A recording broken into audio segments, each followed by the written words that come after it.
Admiral Jake Morrison stood in the center of the United Nations Galactic Affairs building. The large room was quiet, except for the soft hum of the holographic projectors. 7 alien faces looked down at him from the blue light displays. Each face belonged to a different species that ruled the galaxy. Morrison had seen these faces many times before, but today felt different. Today they looked angry. The Vectar representative spoke first. Its crystal body glowed red as it talked. The Council of 7 has made its decision about Earth and humanity. The alien's voice came through the translator as cold and final. You are too dangerous to remain part of galactic society. Morrison kept his face calm, but his heart was beating fast. Behind him, Dr. Aaron Blake shifted nervously. Blake had spent 20 years studying alien biology and cultures. He knew what this meant better than anyone. We have followed all galactic laws, Morrison said. Humans have done nothing wrong. We explored new worlds according to the rules. We built colonies where you told us we could. We traded fairly with all species. The Zephyrian representative floated forward. Its energy body crackled with blue sparks. Your species grows too fast, your technology advances too quickly. In 50 years you have claimed more territory than most species claim in 500 years. Morrison wanted to argue, but he knew it would not help. The decision was already made. He could see it in their alien faces. Fear. They were afraid of what humans might become. High above Earth's surface, Commander Lisa Carter watched the meeting from the bridge of the UN Defiance. The ship hung in orbit like a metal guardian protecting the blue planet below. Carter had served with Morrison for 15 years. She knew him well enough to read the tension in his shoulders even through the video feed. How bad is it? Asked Captain Sophie Wells. She stood beside Carter, her engineering uniform still dirty from working on the ship's engines. Wells had been called to the bridge when the emergency alert came through. Bad, Carter replied. Look at his posture. He only stands like that when something terrible is about to happen. On the surface, the Vectar continued speaking. The galaxy has voted. Earth is declared a contaminated world. Your aggressive nature and military strength make you unfit for galactic society. All human activity beyond your solar system must stop immediately. Dr. Blake stepped forward. This is unfair. We have done everything you asked. We shared our medical knowledge. We helped defend against the Void Raiders. Silence. The Vectar cut him off. The decision is final. You have 72 standard hours to recall all human vessels. Any ship found beyond the Sol system after that time will be destroyed without warning. Morrison felt a cold weight settle in his stomach. Banishment, complete isolation from the galaxy. It was worse than war. At least in war, there was a chance to fight back. But something else stirred in Morrison's mind. A memory from 3 years ago. A secret meeting in an underground facility. Plans that had been set in motion long before today. Plans that the galaxy knew nothing about. He touched a small device on his wrist. The signal was sent instantly to General Kate Phillips on the far side of Earth. Phillips received the message and nodded to herself. Project Exodus was no longer just a possibility. It was now their only hope. The Zephyrian representative spoke. Again. Your species will remain in the Sol system forever. Earth will be monitored. Any attempt to leave will result in immediate military action. Morrison straightened his shoulders. We understand your decision. Humanity will comply with the Council's orders. The holograms flickered and died. The aliens were gone, leaving Morrison and Blake alone in the quiet room. For a long moment, neither man spoke. 72 hours, Blake said finally. How do we tell 8 billion people that we are trapped forever? Morrison walked to the large window that showed the city of New Geneva below. Thousands of people went about their daily lives not knowing that their future had just been decided by alien creatures they would never meet. We tell them the truth, Morrison said. But not all of it. Blake looked confused. What do you mean? The galaxy thinks they have won. They think humanity will sit in our corner of space and slowly fade away. They expect us to become weak and forgotten. Morrison turned to face Blake. They do not know about the ARC ships. Blake's eyes widened. He had heard rumors about secret military projects, but he thought they were just stories. You mean Project Exodus is real? More than real. It has been under construction for 15 years. 3 massive ships, each one larger than any vessel the galaxy has ever seen. They are almost ready to launch. On the UN Defiance, Carter received Morrison's coded message. She read it twice before she believed what it said. Then she smiled for the first time all day. Sophie, she called to the engineer. How long would it take to prepare the ship for extended deep space mission? Wells looked surprised. Why? We just got banished. Where would we go? That depends on how well Project Exodus has been going. Send a message to Admiral Morrison. Tell him the Defiance is ready for whatever comes next. Back in the government building, Morrison was already making plans. The galaxy had given humanity 72 hours to comply. They expected Earth to use that time to panic and beg for mercy. Instead, Morrison would use every minute to prepare for humanity's greatest journey. He walked down the hall to the secure communication room. Inside, General Phillips was waiting for his call. Her image appeared on the screen, transmitted through quantum encryption that no alien species could break. Jake, she said, I saw the meeting. How bad is it? Complete banishment. No human is allowed to leave the Sol system ever again. Phillips nodded grimly. Then it is time. I will activate all Project Exodus protocols immediately. How long do we have? 72 hours before they start shooting at our ships. But Phillips? Morrison paused. This might be the best thing that ever happened to us. Phillips raised an eyebrow. How do you figure that? Morrison looked out at the stars through the small window.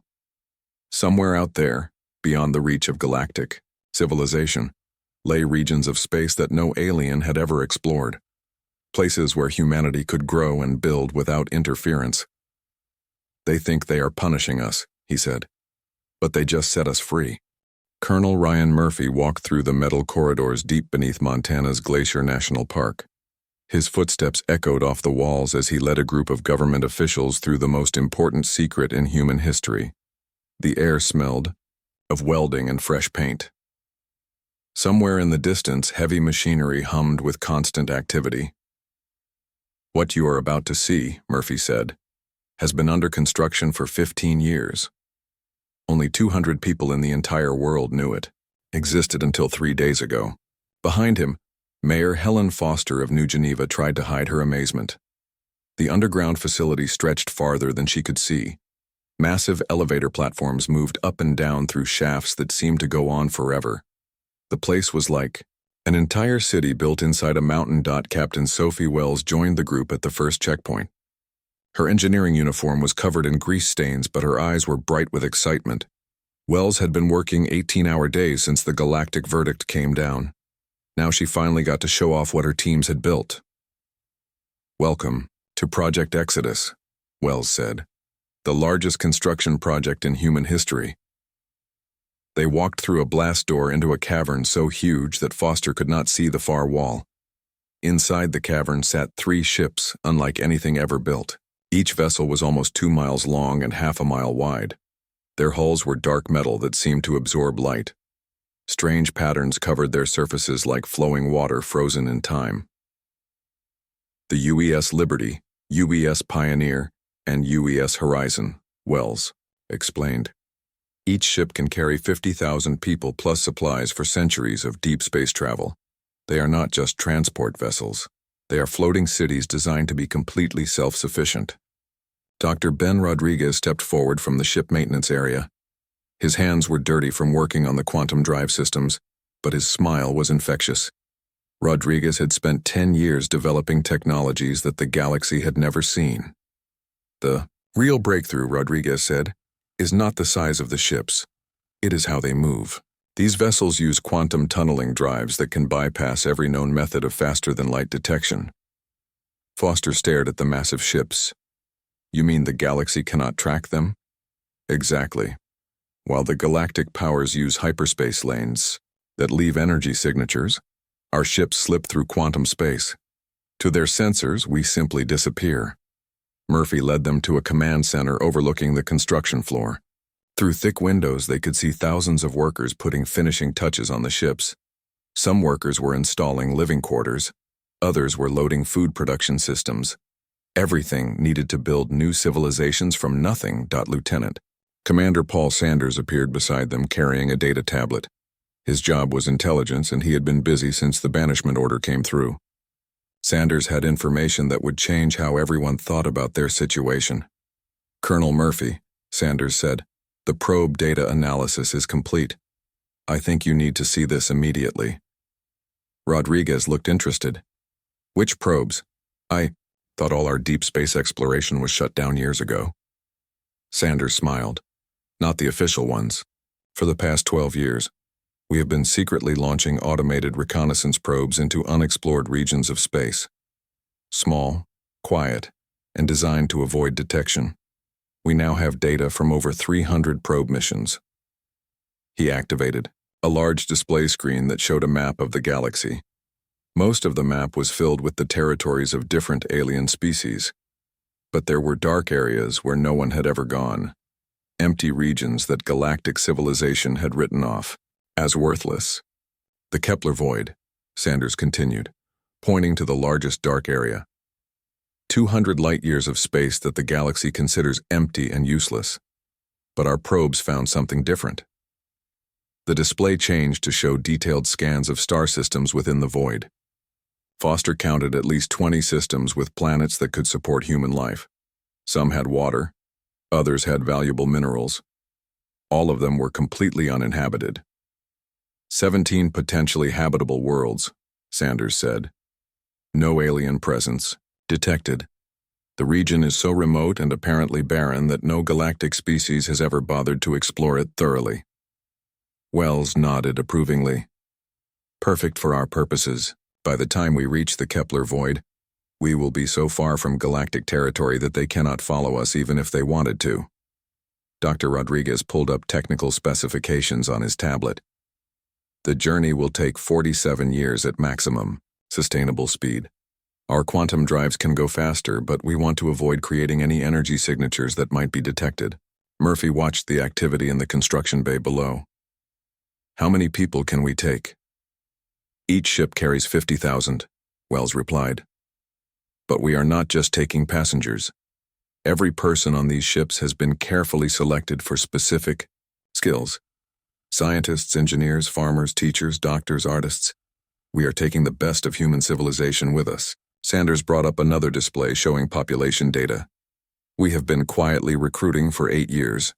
Volunteers who thought they were applying for deep space colonies that might never happen. Now they get to be the founders of humanity's new home.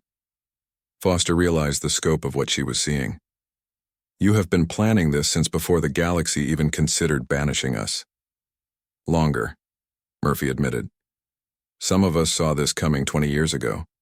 Humanity was advancing too, fast and claiming territory too quickly. The older galactic species were bound to feel threatened eventually. Rodriguez showed them the ship's life support systems. Each vessel contains complete genetic banks of earth plants and animals, seed vaults with crops from every continent, manufacturing systems that can build anything from computer chips to orbital stations, cultural archives with every book, movie, and song ever created. We are not just escaping, Wells added. We are carrying human civilization to the stars. Sanders pulled up the timeline on his display. The ships will be ready to launch in 6 months. Loading will take another 3 months. We depart in exactly 9 months from today. Foster looked worried. What about the galaxy's monitoring? They said they would watch Earth to make sure we do not leave the solar system. Murphy smiled. That is the beautiful part of the plan.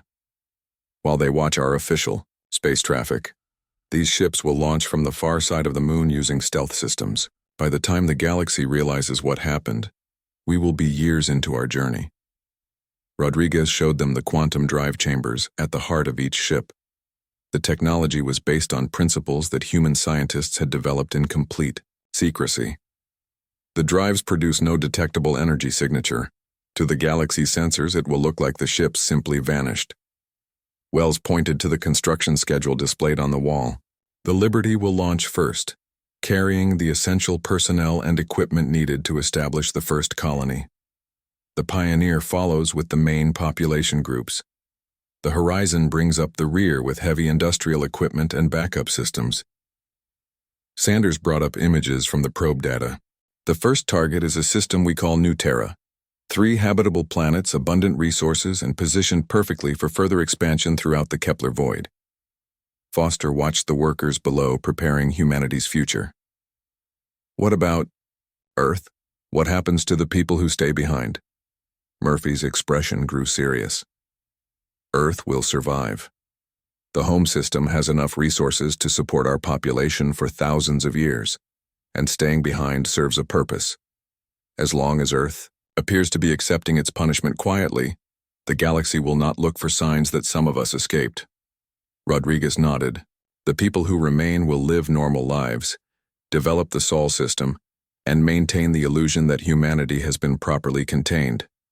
Meanwhile, we build a new civilization beyond the galaxy's reach. Wells checked her chronometer. Speaking of which, we have work to do. The ships launch in 9 months and there are still a million details to finish. As the group prepared to leave, Foster took one last look at the massive vessels. When you return, how different will you be?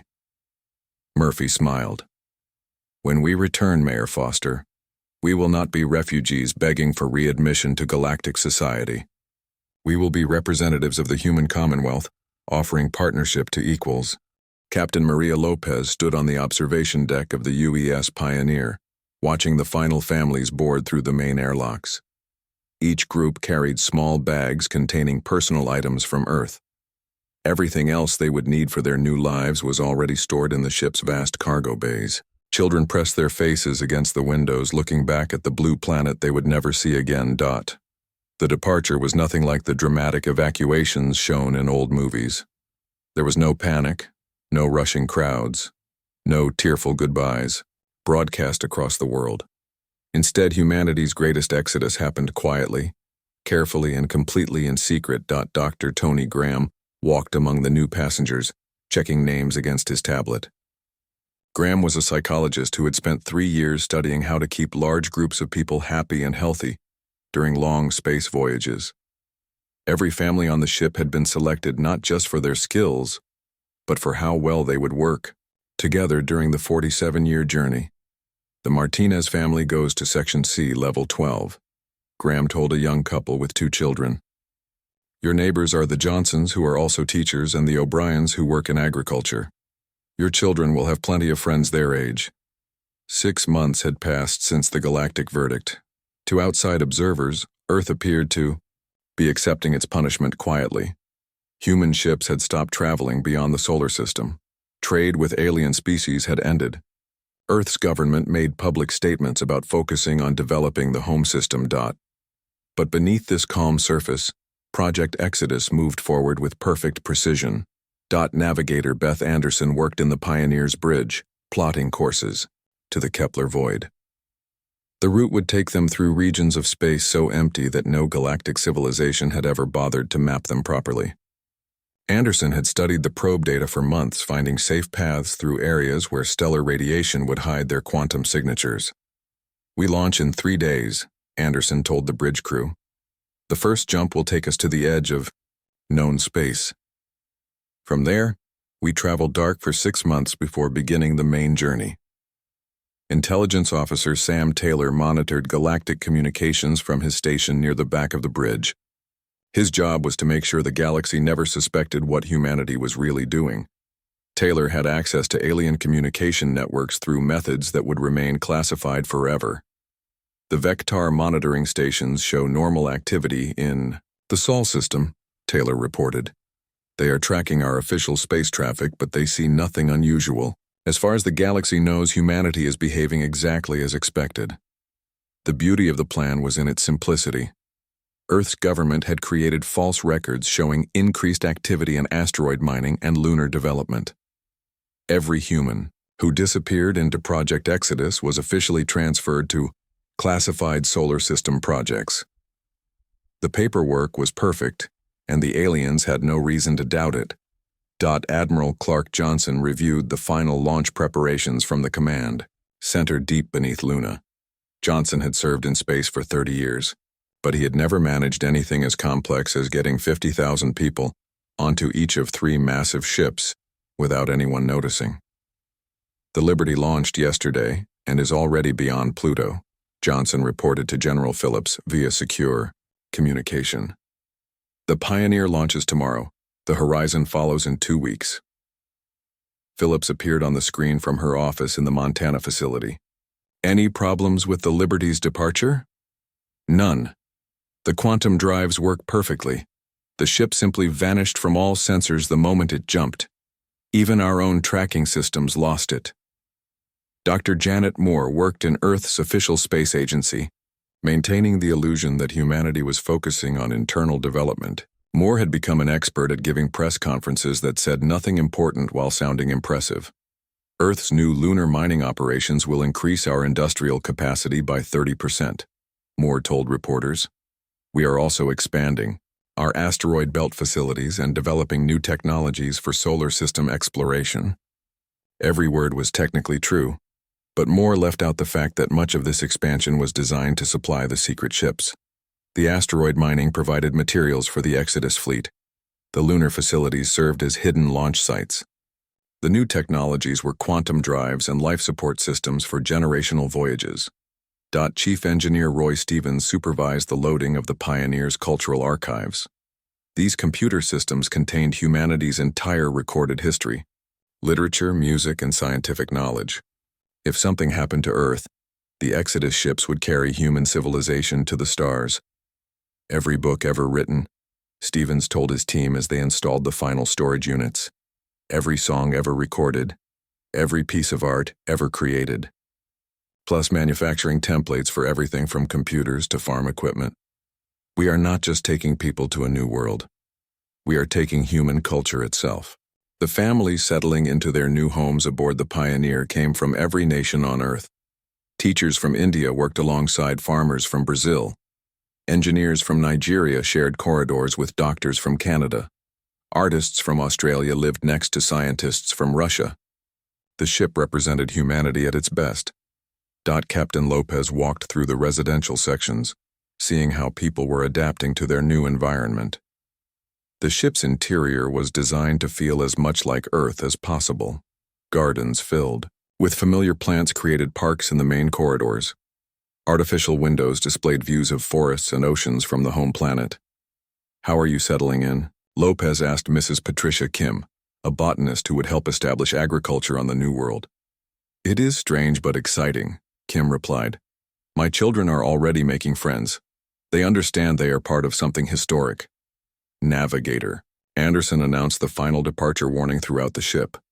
In 12 hours, the Pioneer would begin its journey to humanity's new home. The ship's engines hummed with barely contained power as the quantum drives prepared for their first major jump. Intelligence Officer Taylor received a final report from his contacts on Earth. The galactic monitoring stations detected some unusual energy readings near Luna yesterday, but they dismissed it as normal industrial activity. They have no idea that the Liberty is already on its way to the Kepler void. Dr. Graham gathered the children in the main assembly hall for a special ceremony. Each child planted a seed from Earth in special growing chambers. These plants would travel with them to the New World, carrying life from humanity's birthplace to their new home among the stars. These seeds represent hope, Graham told the children.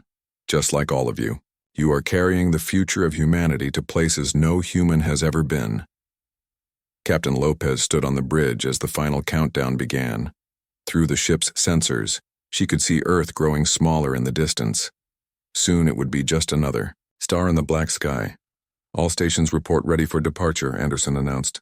Quantum drives charged and stable, added Chief Engineer Stevens. Lopez took a deep breath. Begin jump sequence. Take us to the Kepler void. The Pioneer disappeared into quantum space, carrying 50,000 people toward humanity's new destiny. Behind them, Earth continued its quiet existence, watched by alien guardians who never suspected that their prisoners had already escaped. In the years to come, the galaxy would learn that underestimating humanity was a dangerous mistake. But, for now, the secret held, and humanity's greatest adventure had begun. Governor Alex Turner stood on the observation deck of New Terra City, watching children play in the settlement's central plaza. These young humans had never seen Earth except in pictures and videos. To them, the red sun of the Kepler 442 system was normal. The purple grass and silver trees of their new world were home. 40-7 years had passed since the Pioneer left Earth's solar system. The long journey through dark space was now just a memory. These children were the second generation of humanity's great exodus, born among the stars and raised to build new worlds. Turner himself had been only 25 when he boarded the Pioneer as a junior administrator. Now he was 72 and the elected leader of humanity's first colony outside the galaxy's reach. His hair was gray, but his eyes still held the excitement of those early days when everything was new and impossible. Chief Science Officer Grace Kim joined Turner on the observation deck. Kim had been a young physicist when the Exodus began. Now she was one of the most important scientists in human space, leading research teams that had made discoveries the galaxy had never imagined. The probe from Haven system just returned, Kim reported. Captain Davis reports that the shipyards are ahead of schedule. The new vessel should be ready for launch in 6 months. Turner nodded with satisfaction. Haven was the second world humanity had colonized, chosen specifically for its rich metal deposits and perfect conditions for heavy industry. The orbital shipyards above Haven were building vessels that made the original Exodus ships look primitive. The Kepler Void had turned out to be far more valuable than anyone expected. Instead of empty space, humanity found a treasure trove of resources and habitable worlds that the galaxy had completely overlooked. The automated probes had been right, but even they had underestimated what was waiting in the dark. Captain Luke Davis commanded the construction fleet that had built 17 thriving colonies across 8 star systems. Davis had started as a junior engineer on the horizon and worked his way up to becoming humanity's chief architect of expansion. His teams had turned barren worlds into gardens and empty space into bustling trade routes. Davis appeared on the communication screen in Turner's office, transmitting from his flagship in the Haven system. Behind him, through the ship's windows, massive orbital factories could be seen building humanity's future. "Alex," Davis said, "you need to see what we found in the Titan system. Dr. Sullivan's archaeology team has made a discovery that changes everything." Turner felt his pulse quicken. The Titan system was one of the newest colonies established only 5 years ago. Dr. Maya Sullivan led the team investigating strange structures that the first survey had discovered on the system's 4th planet. "How big a discovery?" Turner asked. "Big enough that I am flying there personally. Can you meet me at Titan 4 in 2 weeks?" Turner agreed immediately. Any discovery important enough to pull Davis away from the Haven shipyards was worth investigating personally. He made arrangements to travel aboard the UES Ascendant, humanity's new flagship, and the pride of the colonial fleet. 2 weeks later, Turner stood in the ruins of an ancient city on Titan 4. The structures were clearly artificial, but unlike anything humans had ever seen. Smooth walls curved in impossible spirals. Buildings seemed to grow from the ground like crystal formations. And everywhere there were signs of technology that had been abandoned millions of years ago. Dr. Sullivan guided Turner through the excavation site. Sullivan had been a young archaeologist when the Exodus began, specializing in early human civilizations. Now she was uncovering the secrets of beings who had vanished long before humans learned to use fire. "We call them the architects," Sullivan explained. "They built cities on at least 12 worlds in this region before disappearing. But they left behind more than just empty buildings." She led Turner to a chamber deep beneath the surface.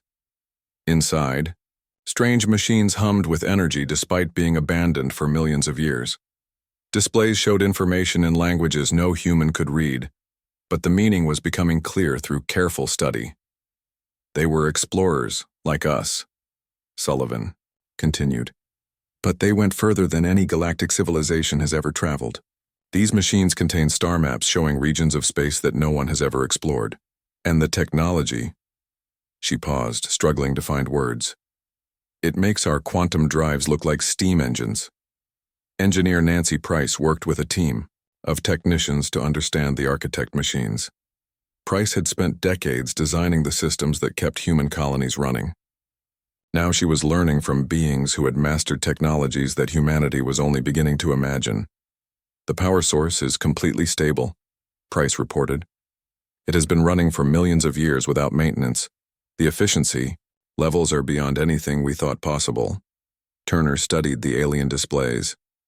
Can we understand any of it? More than you might expect, Sullivan replied. Dr. Kim's teams have made breakthroughs in translation. The architects left behind what we think are educational systems. They wanted their knowledge to be preserved for whoever found it. Captain Davis joined them in the chamber, having arrived that morning from Haven. His expression was serious but excited. Nancy, how long before we can start incorporating this technology into our ships? Price checked her tablet computer. The basics, maybe 2 years. The advanced systems will take decades to fully understand. But Alex, this technology could revolutionize everything. Faster travel, better life support, energy systems that could power entire worlds. Turner realized what this meant for humanity's future. We are not just building new colonies. We are becoming something the galaxy has never seen before. Sullivan nodded. The architects left other sites throughout this region. Each one contains different technologies and information. We could spend centuries learning from them. Davis pulled up a holographic display showing the current state of human expansion. 17 worlds now housed millions of people. Trade routes connected the colonies, carrying goods and information across distances that would have taken years to travel during the early exodus. The Crown Princess from Earth arrived last month, Davis reported. New colonists, new supplies, and news from home. The Sol system is thriving and the galaxy still has no idea that we are out here. Turner smiled at the irony. Earth had used the decades of apparent isolation to develop new technologies and strengthen their home system. Meanwhile, the galaxy believed they had successfully contained humanity's expansion. Neither side knew about the other's activities. The new ship being built at Haven represented humanity's evolution from refugees to pioneers. The UES Ascendant was larger and more advanced than any vessel in known space. It combined human engineering with architect technology in ways that created completely new possibilities. When the Ascendant is complete, Price explained, we will have a ship capable of traveling further and faster than anything the galaxy has ever seen. We could explore regions that even the architects never reached. Sullivan showed them recordings from other architect sites. Each ruin told part of the story of a civilization that had explored the galaxy millions of years before current galactic powers even existed. The architects had built an empire that spanned thousands of worlds before choosing to leave for unknown reasons. They went somewhere, Sullivan said. The final sites contain references to a great journey beyond the edge of the galaxy itself. We think they found something out there that called to them. Turner looked at the ancient machines that still hummed with power after millions of years. Do you think we will follow them eventually? Davis considered the question seriously. Not yet, we have too much work to do here, but someday, when we have grown strong enough, yes, I think we will want to see what lies beyond the edge of everything. Price brought up technical specifications on her display. The hybrid human architect technology is stable and reproducible. We can start incorporating it into all our ships and stations. In 20 years, human space will be completely transformed. Turner realized that humanity had become something unique in the galaxy. They were no longer Earth's children living in exile. They were a new kind of civilization, combining human creativity with ancient wisdom to build something that had never existed before. The galaxy banished us to keep us from becoming dangerous, Turner said. They have no idea what we have actually become. Sullivan smiled as she watched her teams working to unlock more architect secrets. When we return to galactic space, we will not be begging for readmission. We will be offering partnerships to civilizations that have barely begun to explore their own potential.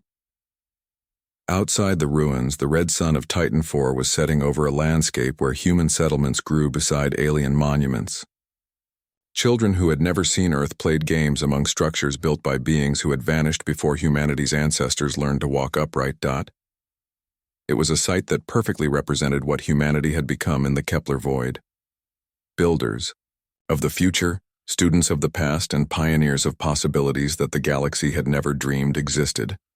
The emergency session of the Galactic Council had been called at the urgent request of the Vectar Empire. Councillor Zekthan's crystal body glowed deep red with distress as he addressed the assembled representatives of 7 galactic civilizations. The great chamber on the Vectar homeworld had not seen such tension in over a century. "The reports are confirmed," Zekthan announced, his translated voice carrying undertones of fear. "Unknown vessels have appeared in 17 different sectors. They establish colonies with impossible speed and demonstrate technologies that should not exist." The Zephyrian representative, a being of pure energy named Velnari, crackled with agitation. "Our border patrols have detected massive energy signatures in regions we mapped as empty space.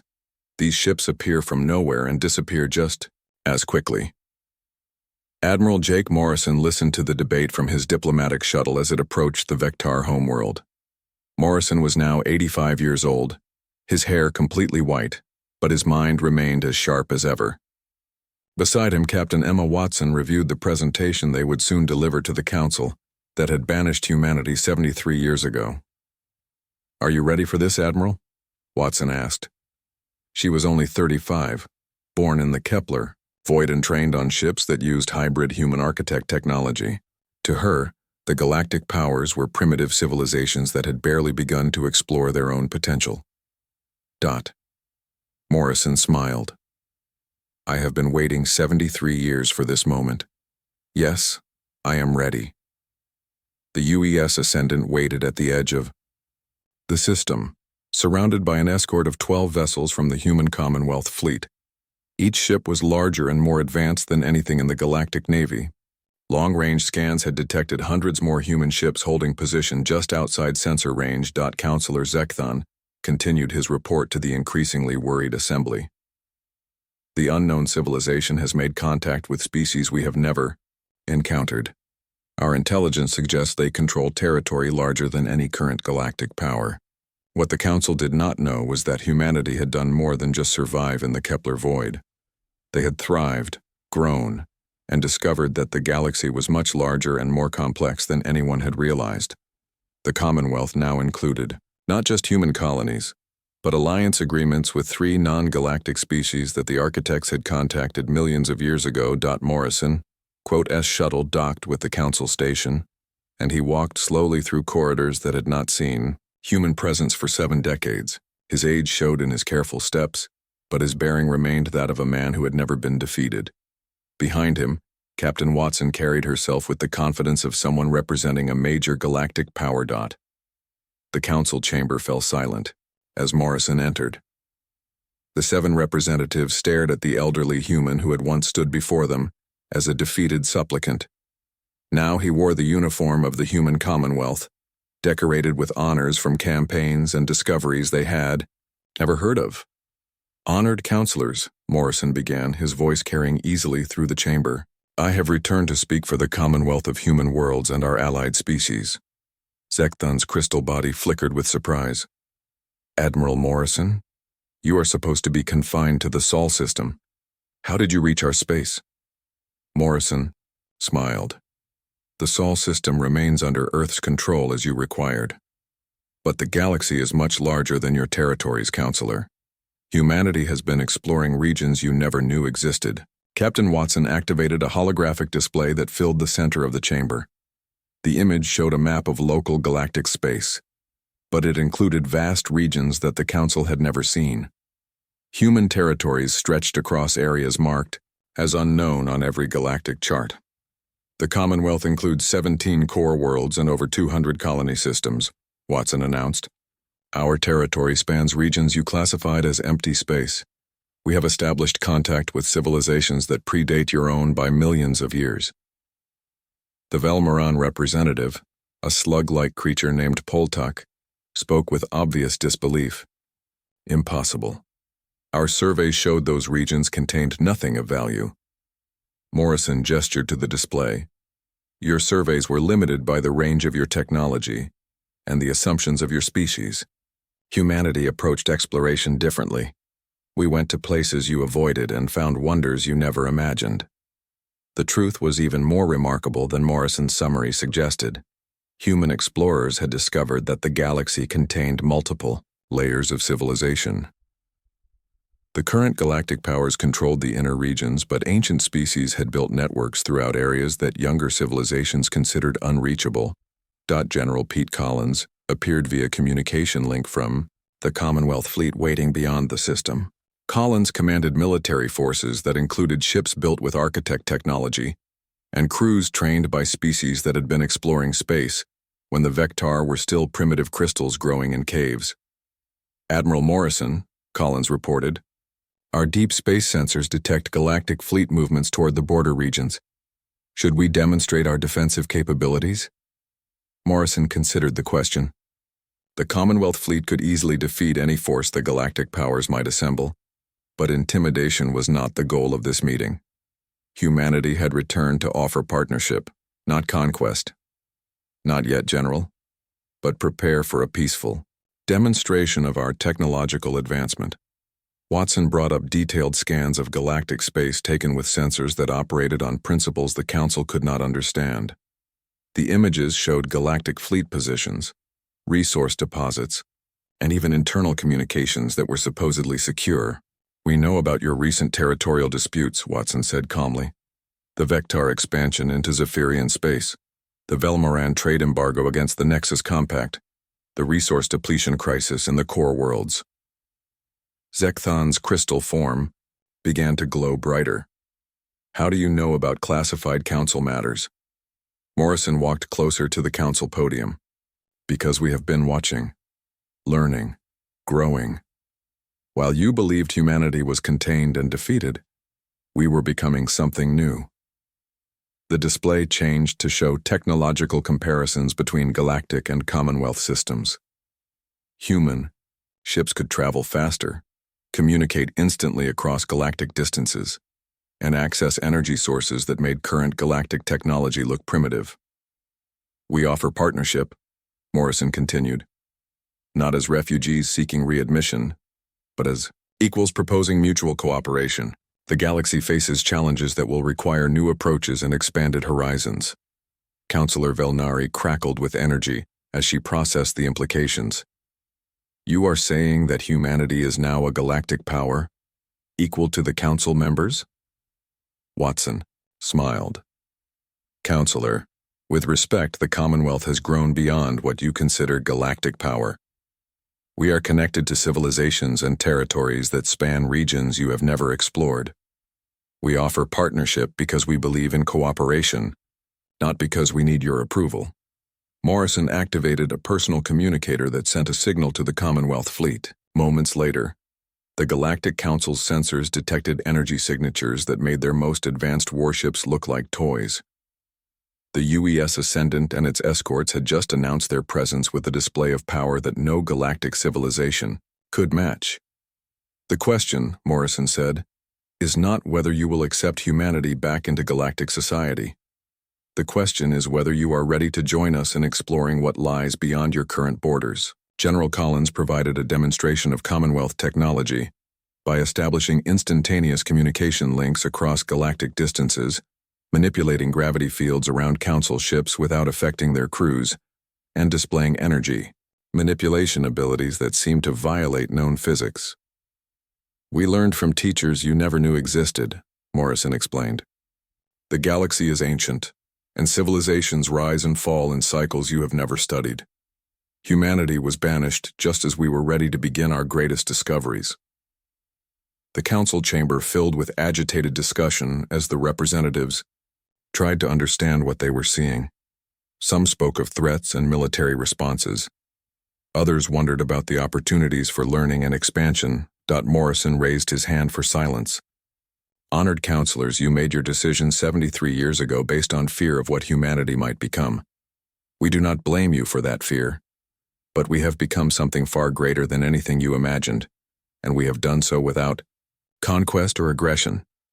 Watson brought up the final display showing star maps that included regions beyond the galactic edge itself. The Commonwealth has missions preparing to explore territories that no galactic civilization has ever considered reachable. We invite you to join these explorations as partners and equals. Zekthon spoke carefully. What do you want from us, Admiral Morrison? Morrison looked around the chamber at representatives of species that had once judged humanity too dangerous for galactic society. We want to show you that the galaxy is larger, older, and more wonderful than any of us realized. We want to explore it together. Captain Watson added the practical details. The Commonwealth offers technology sharing, trade agreements, and joint exploration missions. We can solve the resource problems that threaten galactic stability and open new frontiers that will benefit all species.